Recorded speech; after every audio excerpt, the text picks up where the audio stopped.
à Kinshasa et bienvenue à cette nouvelle édition d'Information. Nous ouvrons ce journal par les 10 lauréats de la première édition de la bourse scolaire Excellencia qui vont très bientôt quitter la République démocratique du Congo pour des études universitaires en France. Une initiative de l'épouse du chef de l'État, Denise Nyakero Tshisekedi, qui s'est engagée à accompagner les finalistes du secondaire les plus méritants à faire des études universitaires à l'étranger. Et la fondation Denise Nyakero Tshisekedi a organisé un déjeuner à leur honneur à la Cité de l'Union africaine. C'était en présence du chef de l'État, Félix-Antoine Tshisekedi, comme le dit Hervira Panzou. La fondation Denise Nyakero Tshisekedi a organisé ce mercredi 26 août 2020 un petit déjeuner à la Cité de l'Union africaine à Kinshasa. Ceci à l'occasion du départ en France de ces 10 lauréats, dont 6 filles et 4 garçons. Le chef de l'État, Félix-Antoine Tshisekedi Tshilombo, qui a accompagné son épouse, a encouragé et félicité ces lauréats pour ce qu'ils ont donné durant l'année scolaire passée et leur a demandé de servir d'exemple aux autres. En tout cas, je félicite la Fondation de la Première Dame pour cette initiative et je vous félicite, jeunes lauréats, et vous encourage à aller de l'avant, que Dieu vous accompagne. N'oubliez pas Dieu dans ce que vous faites. Et pour terminer, je remercie infiniment les sponsors, ceux qui ont contribué à la réalisation de cette initiative qui, à mon sens, est une des meilleures initiatives qu'on ait organisées dans ce pays pour les jeunes. Et je demande encore plus de soutien aux sponsors. Et je remercie évidemment tous ceux qui sont ici présents pour honorer la Fondation de la Première Dame et honorer ces jeunes lauréats qui vont partir avec toute notre sympathie, tout notre soutien et toutes nos prières. De son côté, Madame Clément, représentante de l'ambassade de la France en RDC, a fait savoir que les Campus France et la procédure éditée par les ministères pour permettre aux étudiants étrangers de s'inscrire au sein des universités françaises. La procédure se déroule de telle sorte. Les étudiants, notamment les étudiants qui partent avec la Fondation, sont amenés à suivre cette procédure études en France, qui se déroule par étapes, selon un calendrier bien précis. Le calendrier, dans un premier temps, qui est à la fin de l'année précédant la rentrée scolaire, qui est celle de s'inscrire sur la plateforme. On doit donner diverses informations concernant leur identité, leur parcours scolaire, etc., etc. Prenons la parole à son tour. Le ministre de l'Enseignement supérieur et universitaire Thomas Louaka a relevé 4 leçons aux actions de la Fondation, à savoir la qualité de la formation donnée aux enfants, être au service de toute la nation et non d'une province. Kinshasa n'est pas la RDC et la RDC c'est la République des hommes et de femmes. Les activités de la Fondation Denise Nyakero nous donnent 4 leçons. 4 leçons qu'il faut tenir et ces leçons sont conformes justement aux instructions que je reçois de mon chef, le président de la République, son Excellence, Félix-Antoine Tshisekedi. C'est quoi ces leçons? La première leçon que vous nous donnez, c'est que l'avenir de notre pays dépend de la qualité de la formation que nous donnons aujourd'hui à nos enfants. Et le fait que vous impliquez dans l'amélioration des conditions de vie de nos étudiants, de nos élèves, le fait de les envoyer suivre une formation de qualité en France démontre à quel point vous avez les soucis de notre avenir, les soucis de la République, les soucis de la nation congolaise. La présidente de la Fondation Denise Nyakero a remis symboliquement un passeport à l'élève Kelvin Mampouya, symbole du départ. Cette dernière l'a remercié au travers de cette initiative Excellencia. Je réponds au nom de Mampouya Ndeke Kelvin. Je vais poursuivre mes études au complexe scolaire d'abord de Mwanda. Pour moi, apprendre l'octroi de la bourse, c'était une surprise. Je remercie infiniment la Fondation parce que c'est une très bonne chose de soutenir les étudiants, les élèves, parce que nombreux sont ceux qui ont de bons projets d'études, de bons projets professionnels même, mais qui manquent de soutien. Et alors avec cette initiative, c'est une très bonne chose. Merci infiniment. À son tour, Madame Denise Nyakero a quant à elle remercié tous les partenaires et a fait savoir aux futurs étudiants que la RDC compte sur eux. Je compte sur vous. Je voudrais être fière et revenir ici pour ce lieu l'année prochaine avec les autres élèves qui auront terminé comme vous leur donnerez l'exemple et vous parlerez de votre expérience. Je tiens à vous dire qu'on va vous suivre, on ne va pas vous laisser tomber. Campus France s'occupera de vous et nous aussi par la même occasion, si on se retrouve en Europe, en France, on viendra absolument vous voir. Les parents des récipiendaires n'ont pas manqué de mots. Ils ont remercié la très distinguée première dame qui s'est soucie de la formation de futurs cadres de la RDC. Signalons que lors de la première édition 2018-2019, 114 lauréats originaires de 9 provinces de la RDC ont bénéficié du programme Excellencia. Et pour cette deuxième édition, un minimum de 85% sera requis aux épreuves de l'examen d'État pour être présélectionnés au concours d'admission aux bourses. Et elles vont réussir. Et toujours dans l'actualité, début du test national de fin d'études primaires qui se déroule dans un contexte particulier de la crise sanitaire liée à la Covid-19. Au total, 1 500 000 élèves prennent part à ces épreuves. Le ministre d'État, ministre de l'enseignement primaire, secondaire et technique, Willy Bakonga, a sillonné quelques écoles de la capitale pour se rendre compte de la sérénité et surtout des conditions sanitaires et de protection contre la Covid-19 pendant le TENAFEP. Joël Lungenza nous en parle. C'est dans le respect des gestes et barrières que les écoliers finalistes du cycle primaire se sont présentés ce mercredi pour les débuts du test national des fins d'études primaires sur toute l'étendue du territoire national. Plus d'1 900 000 élèves sont inscrits pour cette édition 2020 qui se déroule dans un contexte particulier lié à la pandémie du Covid-19. Ce qui a ramené au réaménagement du calendrier scolaire. Par rapport à la session 2019, on enregistre une augmentation de 29% des effectifs, situation due entre autres à la gratuité de l'enseignement primaire. Le nombre de centres a connu également une augmentation de 13%. Le ministre Willy Bakonga de l'enseignement primaire, secondaire et technique est passé dans certains centres de la capitale pour encourager les élèves et veiller à la bonne tenue de ces épreuves.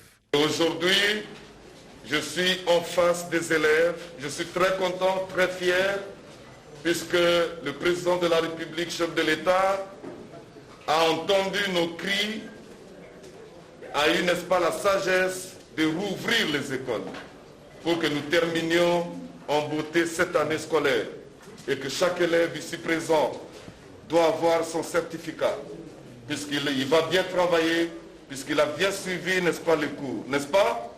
Vous avez fait beaucoup de répétitions en classe, n'est-ce pas? Voilà. Ce qui montre que réellement, vous allez réussir, puisque vous êtes intelligent, puisque vous avez bien étudié. Situation sanitaire oblige, des mesures de distanciation sociale et de respect des gestes et barrières sont appliquées dans tous les centres du TENAFEP. Et toutes les dispositions administratives sont prises pour la bonne tenue de ces épreuves sur l'ensemble du territoire national, sauf pour la province éducationnelle hors frontières d'Angola qui avait demandé la tenue des sessions spéciales pour les épreuves de fin d'études. C'est l'occasion d'ailleurs de féliciter tous les élèves qui ont répondu. Très satisfaits, nous tous, le ministre d'État que je suis, le ministre provincial de l'éducation, l'inspecteur général et tout le monde qui nous accompagne, les provèdes, etc. Nous sommes très satisfaits de la passation de cet examen et nous sommes aussi prêts à attaquer le taureau par les cornes sur tous les examens d'État qui viendront très bientôt. Rendons-nous en province pour suivre le déroulement du premier jour du test national de fin d'études primaires. Même dans nos provinces, les élèves étaient astreints à respecter le geste barrière, aussi à porter leur masque contre la Covid-19. Faisons le tour des provinces à travers ce résumé. C'est à partir de l'école primaire à Noiri de Lubumbashi que le vice-gouverneur de province, Jean-Claude Kanfoua Kimimba, a lancé le test national de fin d'études primaires dans le Haut-Katanga. Était présent le secrétaire général au ministère national de l'enseignement primaire, secondaire et technique. Signalons que le Haut-Katanga présente cette année 84 000 candidats au TENAFEP répartis en 325 centres, dont 182 pour la seule ville de Lubumbashi. Près des 46 750 finalistes du primaire de la province éducationnelle du Kwilu 3, attendus pour les tests nationaux de fin d'études primaires TENAFEP en sigle, le lancement de ces épreuves a eu lieu au centre de l'épée Idiofa 4 par l'administrateur du territoire d'Idiofa, en présence de l'inspecteur provincial principal Cyprien Yoka du Proved et des membres du comité de sécurité de cette entité territoriale. À Kamina, dans les Olomami, c'est le gouverneur intérim de Ningandou qui a lancé les hostilités de l'ENAFEP à 8 heures locales. 31 208 candidats, dont 13 804 filles, réparties dans 120 centres, prennent part à cette échéance. Lancée au sein du complexe scolaire Les Berceaux, devant les autorités éducationnelles et plusieurs partenaires du secteur. La province du Nord Kivu aligne 151 553 candidats au test national de fin des cycles primaires. Parmi eux, 57 000 filles. Le lancement officiel de ces épreuves a eu lieu ce mercredi 26 août à Goma. C'est madame la vice-gouverneure du Nord Kivu, Marie Lumo Okaombo, qui a procédé à l'ouverture officielle de malles contenant les items. C'est à l'Epengwati, dans la commune Moussoussa, ville de Boutembo, que le test national d'études primaires a été lancé dans le respect des mesures barrières contre la Covid-19. L'autorité urbaine qui a donné le go à ces examens a appelé les écoliers finalistes à ne pas avoir peur et de se concentrer sur leur cahier d'items. Dans la province du Maïnombe, le coup d'envoi du déroulement des épreuves du TENAFEP édition 2020 a été donné par le gouverneur intérimaire Jackson Mbombaka Bokoso au cours d'une brève cérémonie solennelle organisée au complexe scolaire Sainte-Famille à Inongo. Le numéro 1 du Maïnombe a exhorté le finaliste du primaire à l'observance des mesures préventives à la Covid-19 dans cette province qui n'a jusque-là enregistré aucun cas. 60 800 candidats, c'est le nombre total de participants qui prennent part à la 24e édition du test national des faits d'études primaires sur l'ensemble de la province de la Tchopo. Occasion pour les premiers parents de la province, Maître Walou Fungula Lumari, avant de lancer officiellement ces épreuves dans sa province, de rendre les hommages mérités au chef de l'État qui a permis à ce que cette année scolaire ne soit pas déclarée année blanche. Aux alentours de 8 heures lequel que le vice-gouverneur du Haut-Tuélé fait son entrée ici, dans la sainte l'Institut Mamae Moudissiro. Après l'ouverture de la cérémonie par le protocole d'État, plusieurs orateurs se succèdent ici à la tribune, dont l'inspecteur provincial principal Dominique Azadi, qui prend soin de présenter ses statistiques. 35 962 candidats, dont 16 945 filles. Le vice-gouverneur a quant à lui mis en garde quelques responsables d'écoles récalcitrants.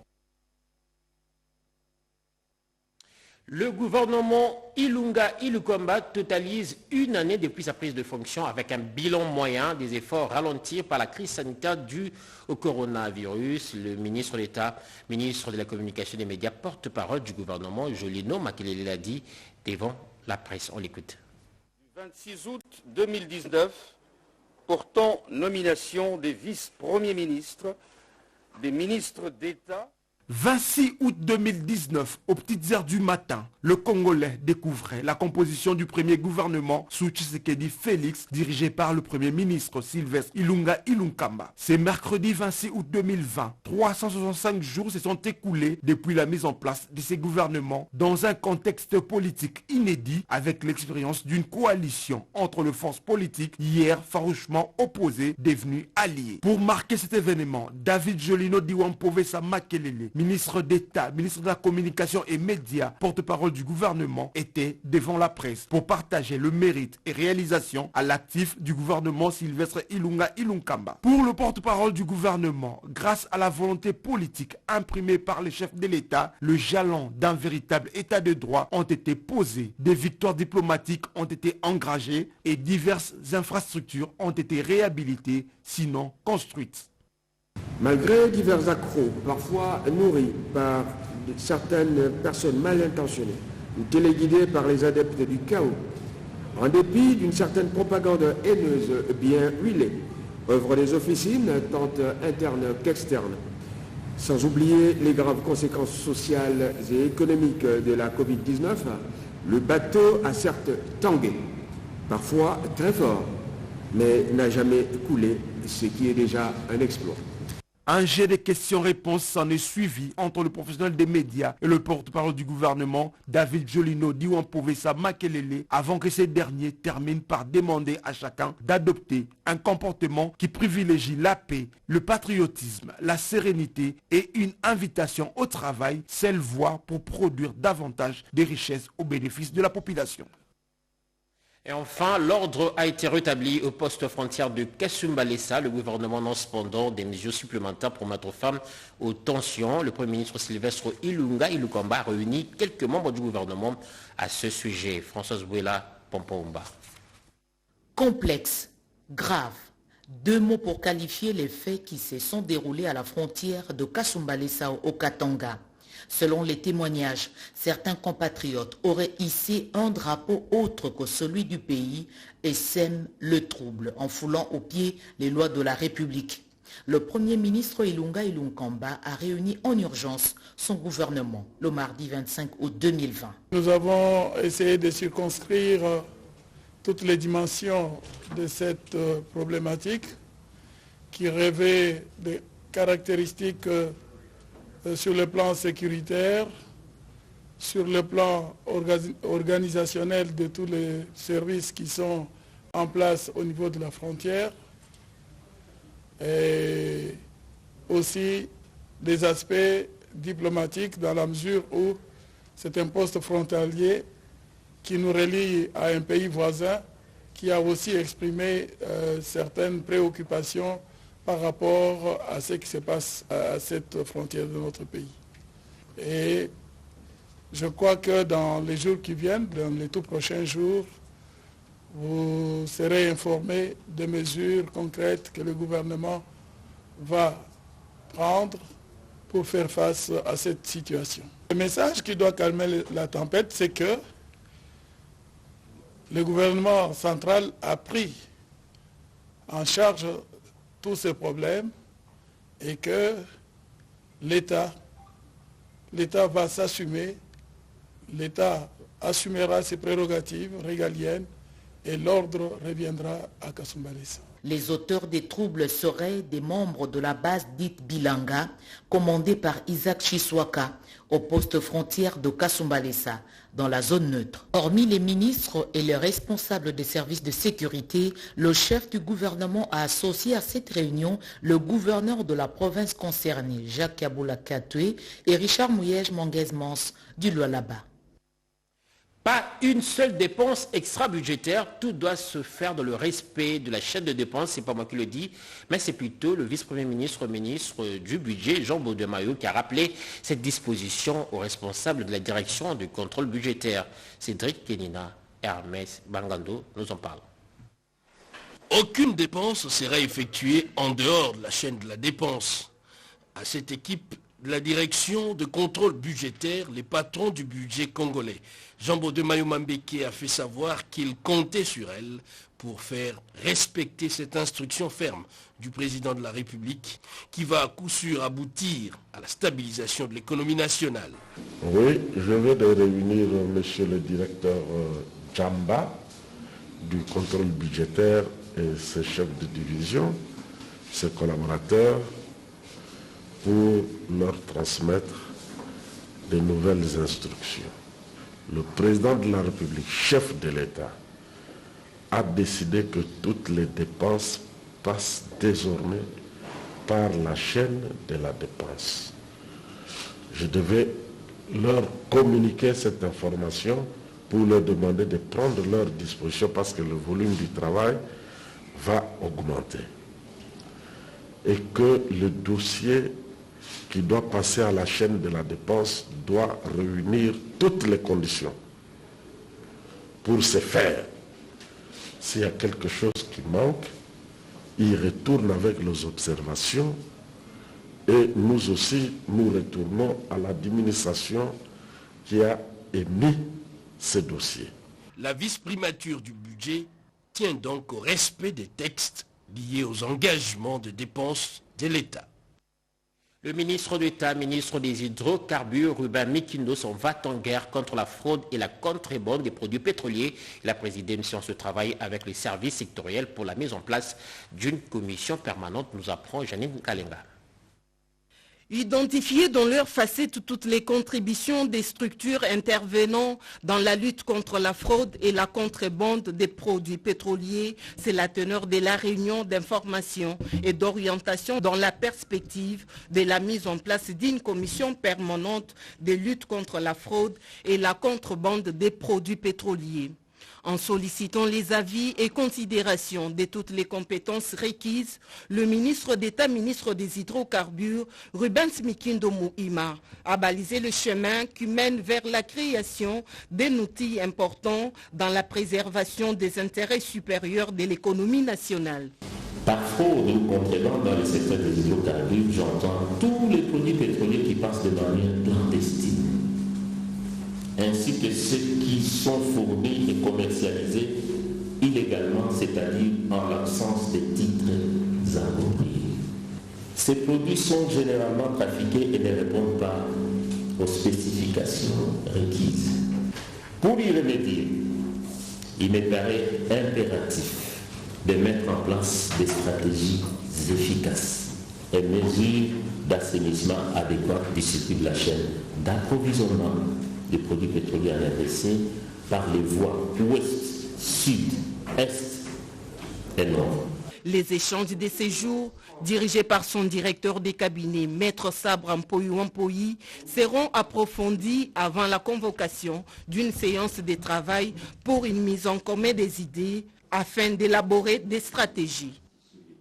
Les petites et moyennes entreprises ainsi que les start-up sont appelées à participer à l'essor économique du pays. Le ministre des petites et moyennes entreprises et artisanat, Justin Kalumba Monangongo, s'est entretenu avec les responsables des PME du Nord Kivu. David Moubenga.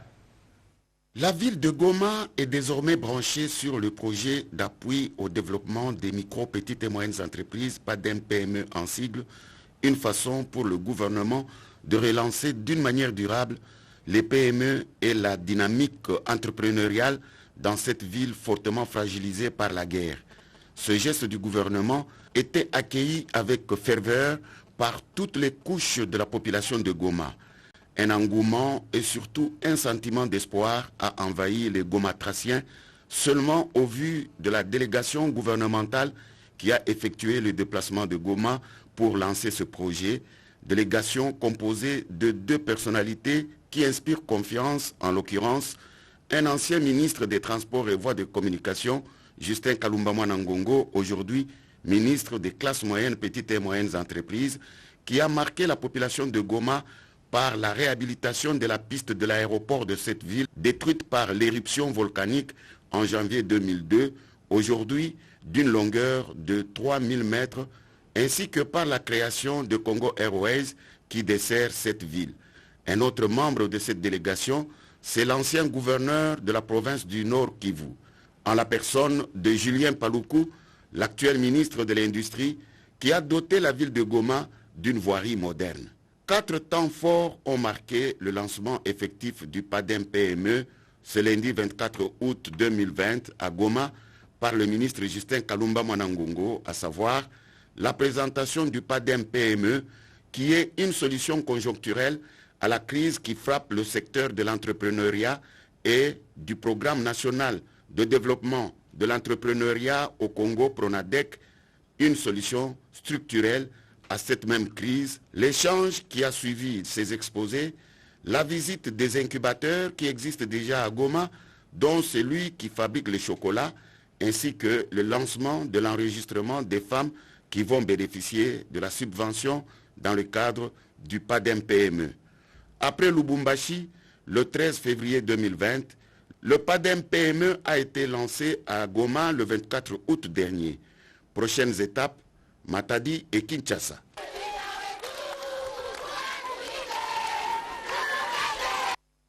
Le bateau MB Gungu doit être remis à flot et faciliter le déplacement des commerçants. Les élus du Kwilu l'ont dit au ministre des Transports Didier Mandenga.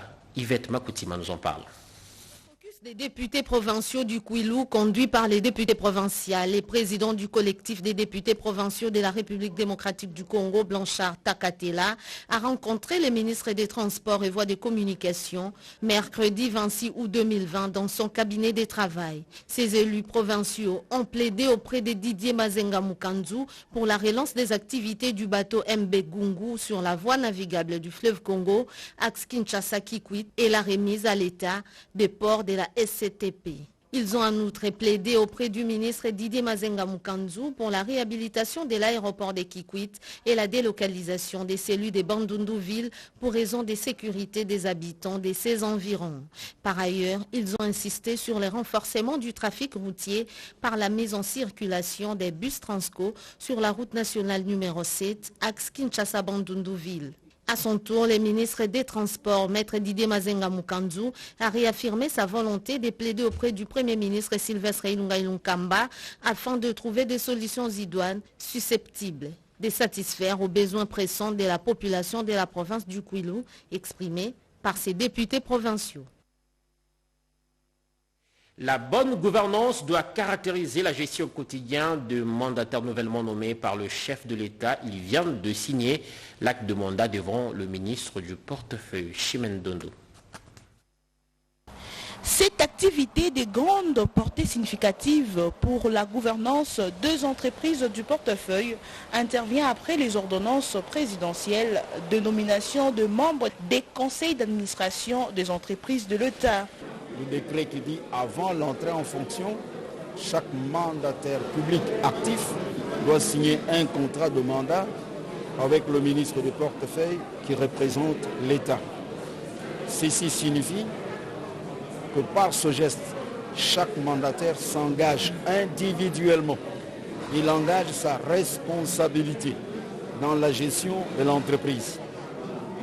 Il doit respecter la déontologie.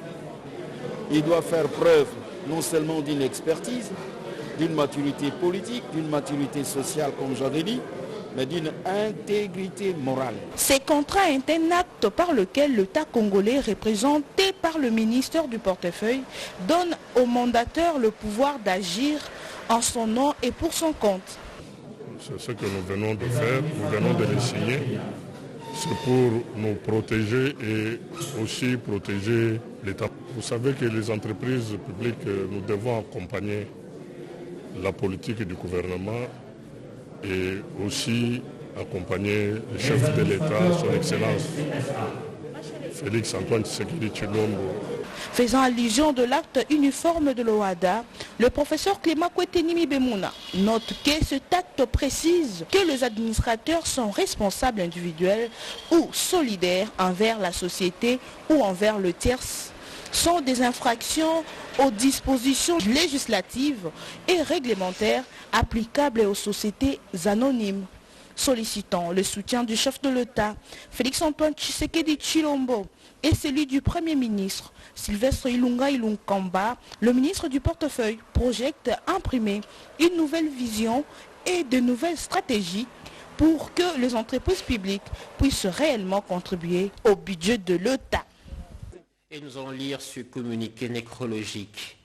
La famille de feu, le sénateur Yérodi Abdoulaye Ndombassi, la famille González Rodriguez, ainsi que la fondation Mzé Laurent Désiré Kabila ont la profonde douleur d'annoncer aux amis et connaissances le décès inopiné de Madame Gloria González, veuve Yérodia, décès survenu le dimanche 23 août 2020 à 9h à Kinshasa.